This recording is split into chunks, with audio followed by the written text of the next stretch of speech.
Righto guys, so now we're on to the Ridge Ryder, which is actually a little amusing despite the colour difference. We have a stainless steel sheath, we have the same inner and outer dial, and we have this that looks exactly the same as the XTM. Now the XTM came from BCF, the Ridge Ryder came from Supercheap. Interestingly enough, the same company owns both of those stores. So I'm going to say there is a very, very real chance this is exactly the same thing, just with a slightly different logo on it. Anyway, so we're back up to 40 PSI. Let's test and see what it's like at 40 for accuracy, and then we'll air it down as normal. Alrighty, on the gauge on the Ridge Ryder, we're showing 42 PSI, so a little high.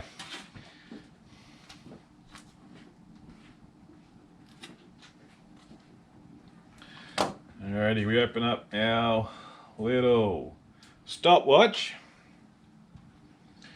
and go.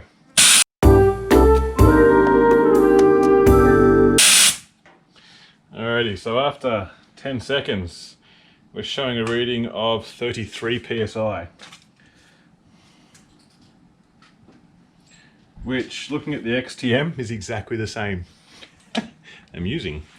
Alright, let's keep going to 30 seconds.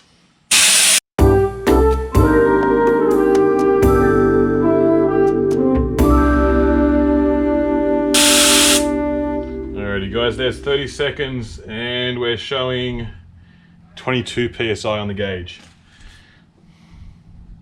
Just 1 PSI higher than the XTM. Anyway, alrighty, up to a minute we go.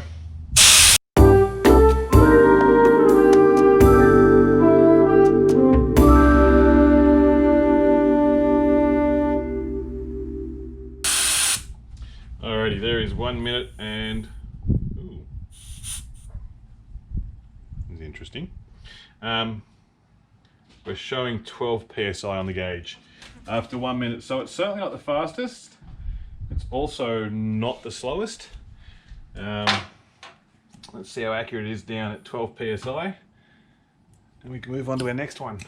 Look, this one's not bad. Like I said, it's very similar to the XTM model from BCF. So, much of a muchness. I think a lot of them are going to be very, very similar. Like I said, wait till we get them side by side, and we'll be able to tell a little better.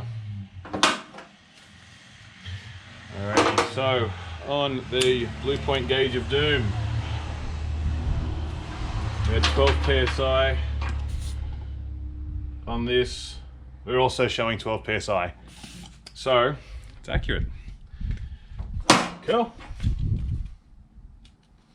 Alrighty, let's get on to the next one.